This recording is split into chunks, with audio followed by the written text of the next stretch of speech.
What's up guys, 1% Training here. Today I'm going to briefly explain to you why we don't use moving averages. So as you probably know, we mentioned already that we never ever use indicators. Now let me explain why this is so. As you probably know, moving average or RSI or any other indicator is a lagging indicator. That means that it is composed from the price up to date. So that means it basically is made out of past, and we are in some way trying to predict the future. So as you can see, this is a little bit controversial, so you'll probably get a better idea on the chart. So what most people say is that moving averages are like a dynamic support and resistance, right? So if we take a look at GBP JPY, for example, this is a 4-hour chart, and what I have plotted on right now is 50 EMA. So exponential moving average gives you more weight to the more recent prices. Okay, this is the difference between exponential moving average and the quote-unquote normal moving average. As you can see, we had a downtrend, and for example, this was a pretty good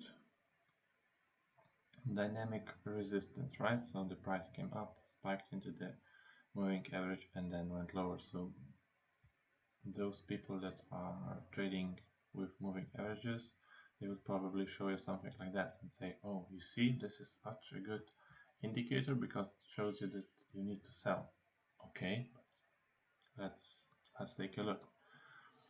So for example, price moved down, up, we didn't see anything, any spike into the moving average, so this was useless over here.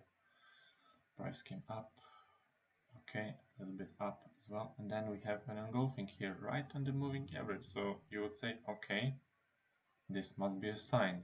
You put a stop loss above, and what happens? You get stopped out. Same example here. Here again, some new lows, we push back up, pull back, and we get again spike into the moving average. At that time you would say, oh great, this is another sell signal, right? Same as here. What happens? Yeah, price pushes back up without making a new low. And look here again. You would say, oh, this is again an example where you could say, oh, see, this is how moving averages work. Well, and there we go again, another spike without actually respecting the moving averages.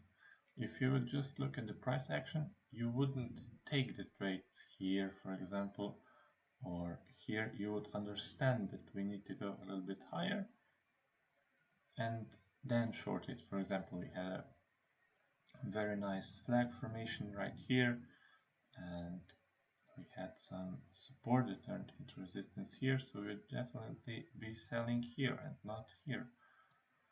If we move a little bit lower, again, here nothing. Then what happens when the trend changes? So for example, you would see, oh, okay, a price came above the moving averages, so you would say, okay, this is an uptrend, so I'm going to sell, buy. And what happens? Well, the price is in consolidation, nothing really happens, and boom, spikes to the downside. If you would be in a buy here because the price came above the moving averages, you would get stopped out. Then you say, okay, I was wrong.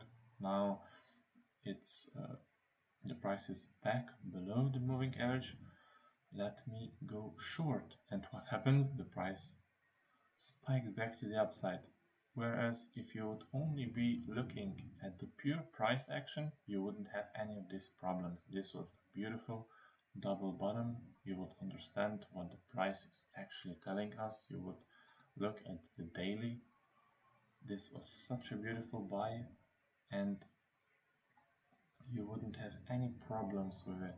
As you can see on the daily chart, it's basically the same.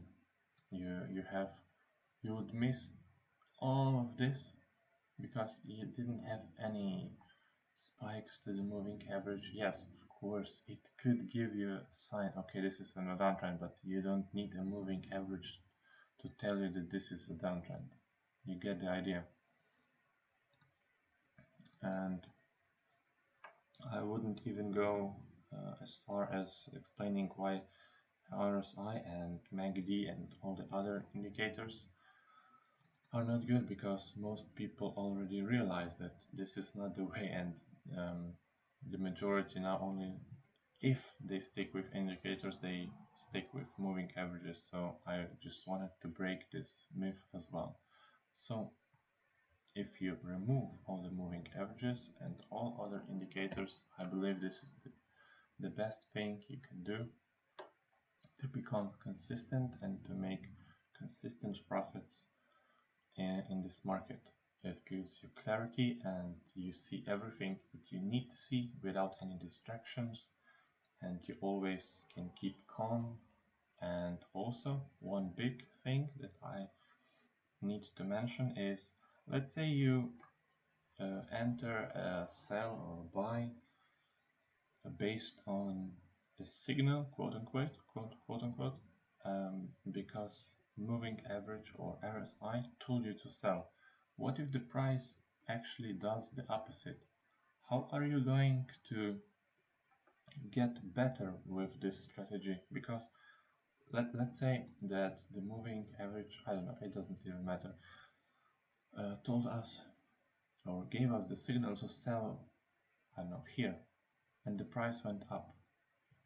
What did we learn from that? We can't learn anything, because who are you going to blame? Are you going to blame the moving average? Oh yeah, the moving average was wrong, but next time it will do better, or what? It doesn't work like that. If you're trading based on pure price action, you can learn and you can reflect on your past trades, and you can learn and get better with every single trade. Makes sense, right? If you're trading with moving averages, you can't possibly get better, because moving averages are always going to be a lagging indicator and are always going to fail you in the long run. You could find a perfect example where moving average was really in your favor, but in the long run, that's what interests us, right? We want to make consistent profits over, let's say, 100 trades, and we also want to improve our trading, which means that we have to get better risk to reward or better win ratio, right? And with moving averages, we can't get any of those two better with time, because nothing really changes. We can't reflect on our mistakes, and we can't see why our trades lost. I hope that makes sense. If you have any further questions, please let us know, and see you next time.